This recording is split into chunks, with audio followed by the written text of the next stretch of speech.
पहाड़ी रास्ते का रहस्य। सर्दियों की रात थी। आसमान में घने काले बादल छाए थे और पहाड़ी रास्तों पर अजीब सी नीरवता पसरी थी। हवा के झोंके पेड़ों को हिला रहे थे, जिससे ऐसा लग रहा था मानो जंगल खुद कोई डरावना गीत गुनगुना रहा हो। ये रास्ता गांव के लोगों के लिए किसी श्राप से कम नहीं था। वर्षों पहले इसी रास्ते पर एक नवविवाहित दुल्हन की निर्मम हत्या कर दी गई थी। कहा जाता है कि उसकी आत्मा अब भी इस रास्ते पर भटकती है। जब भी कोई राहगीर सूरज ढलने के बाद इस रास्ते से गुजरता, वह रहस्यमयी तरीके से गायब हो जाता। गांव के बुजुर्ग चेतावनी देते थे, सूरज ढलने के बाद इस रास्ते पर मत जाना, वो तुम्हें बुला रही होती है। लेकिन शहर से आए 4 दोस्तों को इन कहानियों पर यकीन नहीं था। भागडा एडवेंचर का फैसला। रवि, मोहित, सूरज और अनीता, ये चारों दोस्त एडवेंचर के शौकीन थे। वे हंसी मजाक में गांव वालों की बातों को पुरानी दकियानूसी कहानियां मानते थे। एक रात उन्होंने ठान लिया कि वे इसी पहाड़ी रास्ते से दूसरे गांव तक बाइक से जाएंगे।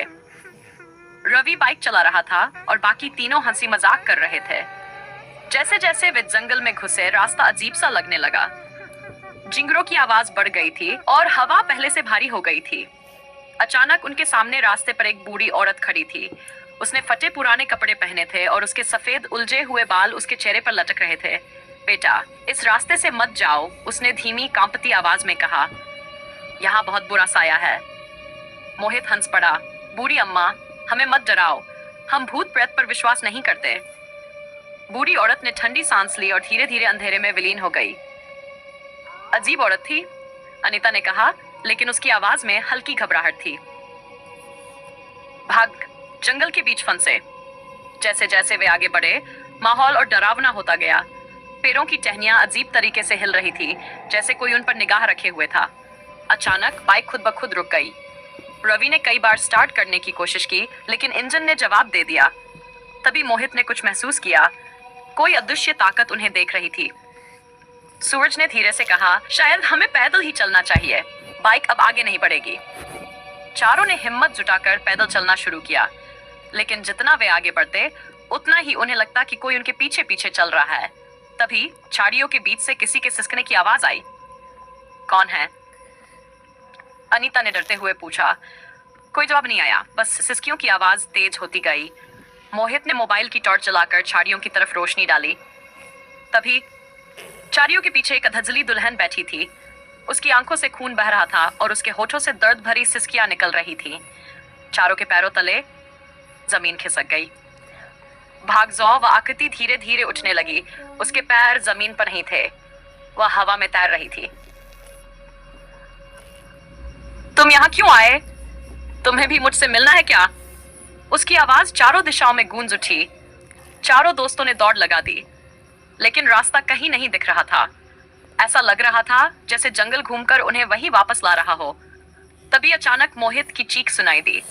सबने पलटकर देखा। मोहित हवा में लटका हुआ था, जैसे किसी ने उसे गर्दन से पकड़ रखा हो। बचाओ, मुझे बचाओ, मोहित चिल्लाया, लेकिन उसकी आवाज धीमी पड़ने लगी। रवि ने हिम्मत कर पत्थर उठाया और हवा में दिख रहे धुंधले हाथों की ओर फेंका। अचानक मोहित जमीन पर गिर पड़ा और बुरी तरह कांपने लगा। हमें यहाँ से भागना होगा, सूरज चिल्लाया। वे दौड़ने लगे, लेकिन जंगल का रास्ता कभी खत्म ही नहीं हो रहा था। चारों तरफ वही पेड़, वही सन्नाटा, वही अंधेरा।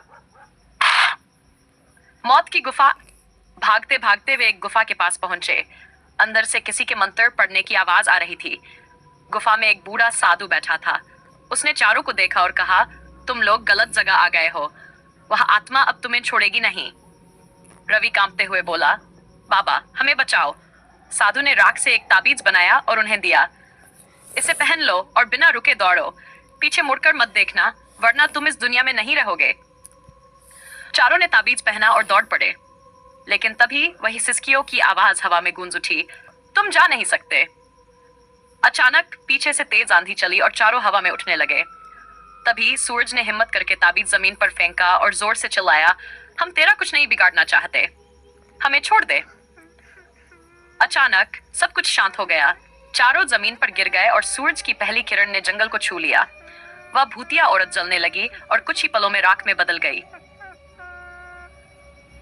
भाग 6 अंतिम चेतावनी। चारों दोस्त गांव में वापस आए, लेकिन वे दिन पहले में अजीब सा डर था। उनकी आंखों में एक अजीब सा डर था, जो रास्ते में मिली थी फिर सामने आ गई। उसने धीमी आवाज में कहा, अब तुम समझ गए, कुछ कहानियां सिर्फ कहानियां नहीं होती। अगली बार कोई और इस रास्ते पर आएगा और वो शायद तुम्हारी तरह खुशकिस्मत न हो। चारों कांप उठे और तभी हवा में वही भयानक हंसी गूंज उठी।